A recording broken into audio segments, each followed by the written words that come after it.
We'll make a steamed yeast dumpling that you'll love. In a bowl, add 30 g of yeast and about a tablespoon of sugar from the total measured amount, and make a paste. Add a tablespoon of coarse flour, also from the measured amount, and mix it into the yeast paste. Add about a deciliter of milk, which should be between 30 to 40 degrees Celsius. Cover with a cloth and let it rise. In the bowl, add the coarse flour, the remaining measured amount of sugar, and half a teaspoon of salt. Mix the dry ingredients. Add 1 egg at room temperature, 2 melted tablespoons of butter, and the rest of the milk. Finally, add the risen yeast mixture. Stir it with a wooden spoon to combine it a bit. Attach the dough hook, turn on the mixer, and let it do its work for about 10 minutes. Scrape the kneaded dough onto a floured surface and dust it lightly with flour. Knead it a few times and form a ball. Place it in an oiled bowl, cover with a damp cloth, and let it rise for about an hour.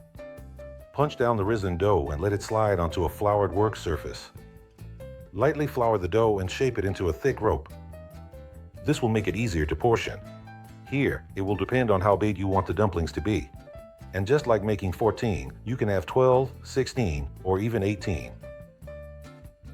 You can fill them with seasonal fruit, thick vanilla cream, or a cottage cheese filling like I do.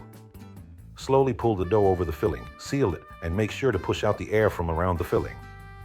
Line a baking sheet with parchment paper, brush it with oil, and sprinkle a little water to help it rise better.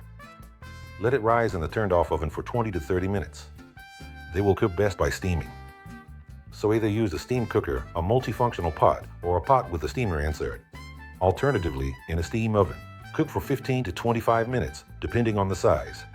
I cooked mine for about 20 minutes. At this point, you'll start tickling your spine with your tongue. Fluffy guys. Take out the finished dumplings and burst them with melted butter so they don't dry out.